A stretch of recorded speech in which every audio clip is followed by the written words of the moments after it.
Boa noite, eu sou Botélio, psicólogo e professor. Estamos na nossa senda para dar sequência àquilo que tem sido nossas abordagens em relação à live Café Psicológico. Nós, durante esse tempo, já abordamos 3 lives, 3 edições. Essa é a quarta. Na primeira edição, nós falamos sobre educação digital e saúde mental, que foi abordada pelo psicólogo Mário Altino. Na segunda edição, falamos sobre traumas emocionais e saúde mental, que foi abordada pelos psicólogos Adilson Futa e Fernanda Dilson Cachibia. Na terceira edição, falamos sobre suicídio, também foi abordado pelo psicólogo Mário Altino. E hoje estamos para falar da quarta edição deste ciclo de palestras que vemos fazendo de forma live sobre o café psicológico. Hoje a nossa temática é sobre burnout, quando o trabalho é esgotante. Nessa abordagem, nós vamos trazer aquilo que é o conhecimento, ou vamos partilhar aquilo pouco que nós sabemos em relação à abordagem, visto que o burnout é uma síndrome que começa em função dos nossos trabalhos profissionais ligados às pessoas que estão envolvidas no contexto laboral.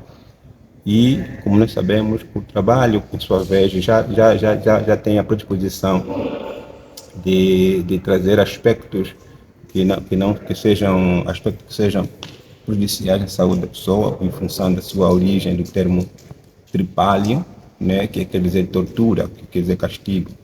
Então, o trabalho, por sua vez, já traz essa predisposição a alguma mal-estar às pessoas, alguma situação de disfuncional. Então, hoje a nossa abordagem é muito ligada a esse burnout, uma temática que tem sido atualmente envolvente no contexto de profissionais, no contexto do labor. Começando por abordagem sobre a temática, falar de burnout é falar de um estado emocional que leva à exaustão do profissional, à exaustão da pessoa, à exaustão do trabalhador, do colaborador em função das demandas do seu labor, das demandas do seu trabalho. Falando desse labor, as pessoas que no seu dia a dia laboral, elas têm a pressão do trabalho em função do tipo do trabalho, em função do meio ambiente que o trabalho lhes propõe, em função do tipo de líder, do tipo de trabalho que eles fazem diariamente. Então tem essa tendência a desencadear essa síndrome de burnout. Burnout é um termo que deriva do inglês, né?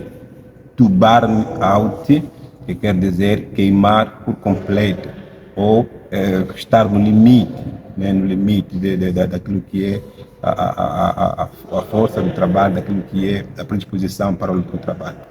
As pessoas com essa tendência, elas tendem a apresentarem três sinais fundamentais que estão elencados a esse transtorno ou a essa síndrome de burnout, que é a exaustão emocional. As pessoas tendem a estar exaustas, tendem a estar sobrecarregadas em função do tipo de trabalho. Por outra, também tem aquilo que chamamos de despersonalização, que é a pessoa estar meio que desmotivada, insatisfeita em função do trabalho que vai realizando. E outra é a realização profissional ou pessoal do próprio funcionário. O burnout, ele tem as pessoas com essa síndrome têm a tendência de mostrarem alguma insatisfação em função do tipo de trabalho que vão desempenhar, em função do horário do trabalho do dia a dia, e elas têm a ter essa sobrecarga emocional, e isso pode afetar o seu dia a dia laboral. O diagnóstico dessa síndrome vai variando. Esse diagnóstico pode ser visto em função de várias concepções, né? Temos a concepção concepção clínica, temos a concepção sociopsicológica e a concepção organizacional e temos também a concepção sociohistórica. Essas concepções, cada uma traz a sua visão em relação àquilo que é a visão que tem sobre a própria síndrome de burnout.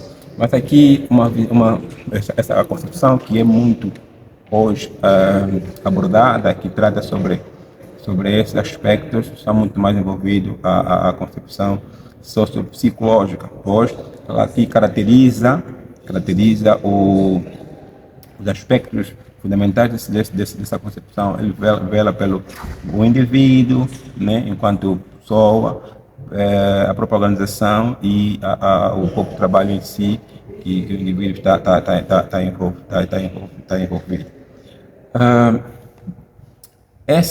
O termo burnout, ela foi se evidenciando cada vez mais e hoje é muito mais falada, muito mais abordada, porque uma psicóloga, Cristina, né, ela traz uma abordagem muito interessante atualmente que vai especificar aquilo que é a necessidade dos profissionais terem algum cuidado com essa síndrome, porque a pessoa que vive essa situação tende a ser pouco produtivo para o benefício da instituição. As causas são variadas, são várias causas que estão envolvidas a essa síndrome. Podemos citar aqui o próprio tipo de trabalho, algumas a própria pessoas que têm essa característica já de maior propensão até, por exemplo, aquelas pessoas que são muito profissionistas, aquelas pessoas que são pessoas muito envolvidas com o seu trabalho, que têm aquele senso de responsabilidade, são algumas pessoas com maior propensão para desencadearem essa síndrome. Também pessoas que, quanto à organização, a organização em si, quando há um clima hostil, né, por exemplo, por causa do próprio líder, o líder é aquele líder que é, como se diz na gíria, líder carrasco, que tende a pressionar sempre o funcionário, que tende sempre a estar por cima do funcionário. Esse faz com que o funcionário esteja cada vez muito mais subcarregado, pressionado, e há a maior tendência do funcionário estar a viver essa síndrome de burnout em função daquilo que são os estressores, que são os estressores envolventes da organização. Também, um outro elemento fundamental aqui é o ambiente envolvente do funcionário. Quando o funcionário, às vezes, tem essa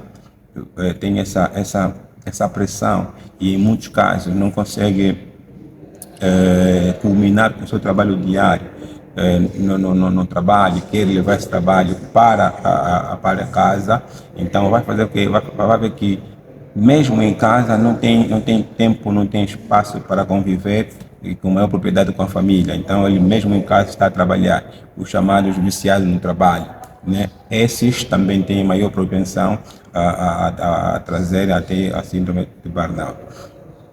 Quanto aos aspectos ligados às causas, as coisas podem ser variadas, as consequências podem ser variadas quer para o profissional, para a pessoa, quer para a organização.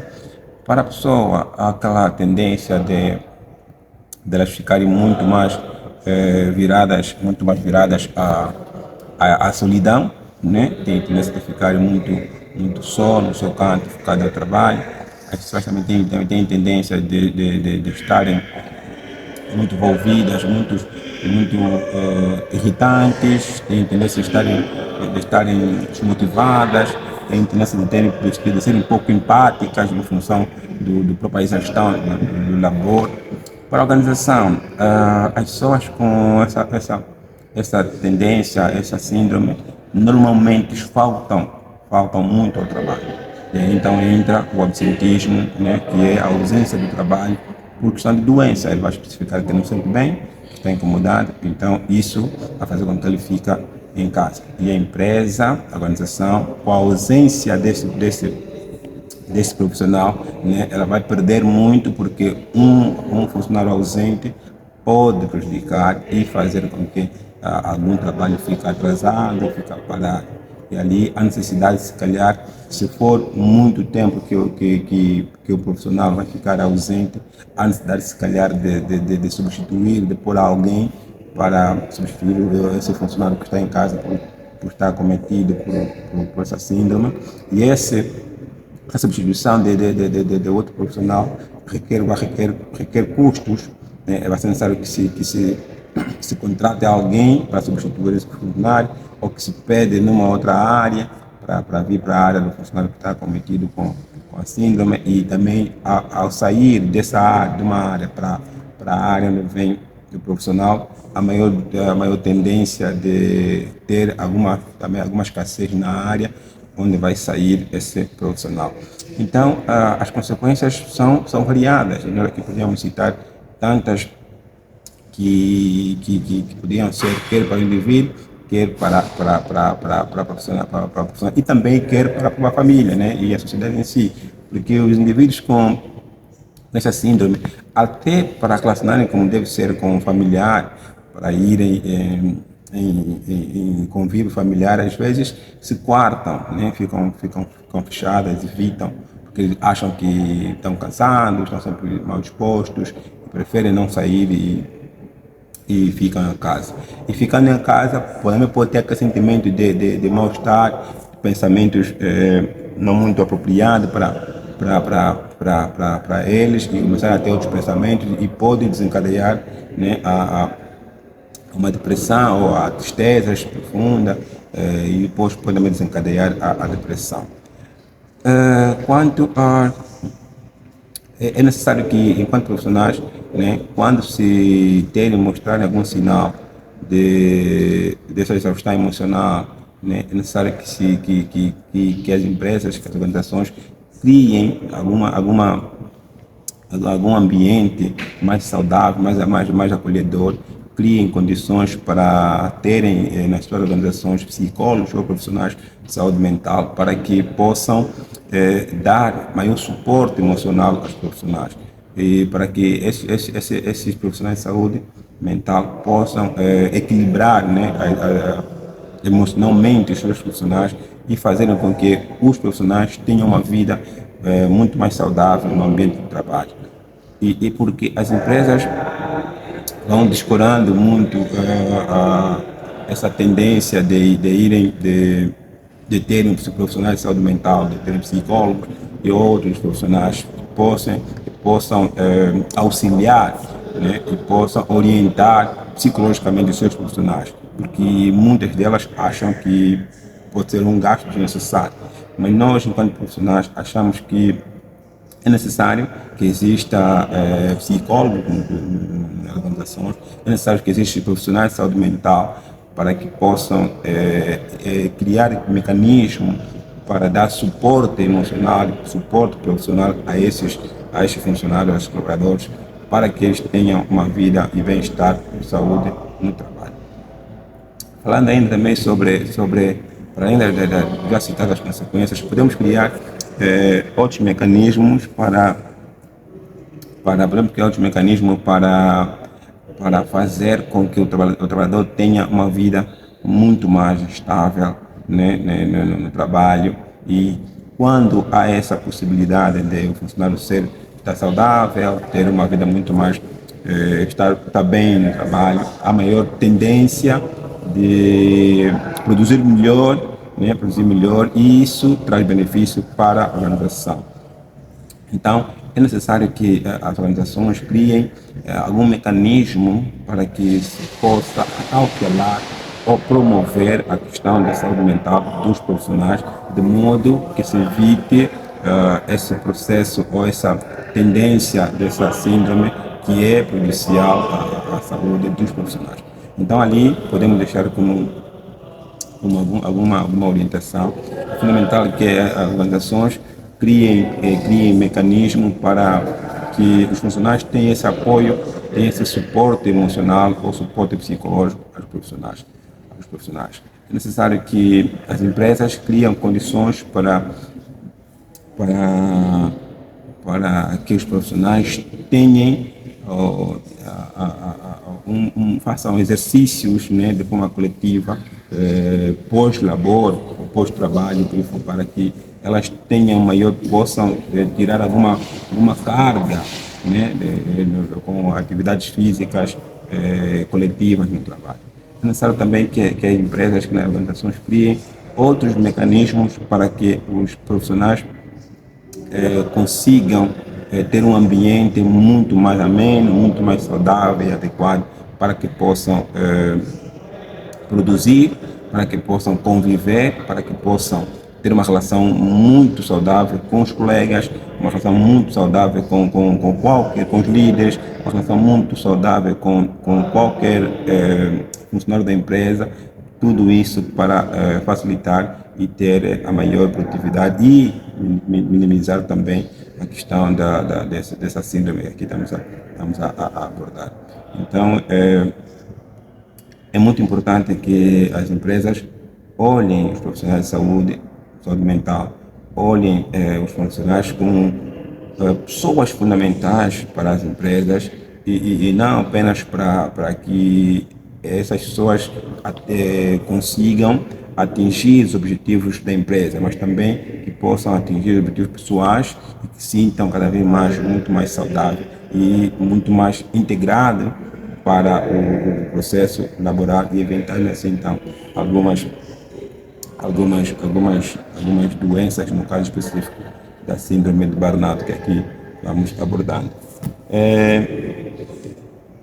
Basicamente que queríamos deixar essa orientação, esse conselho, que as empresas olhem muito mais para a questão do trabalhador, olhem muito mais para a questão da saúde mental do trabalhador, sem, claro, descurar outros aspectos, né? Porque, como nós sabemos, a pessoa é um ser de várias dimensões, é um ser biológico, é um ser psicológico, um ser social. É necessário que se crie, as empresas criam condições saudáveis para que os seus profissionais tenham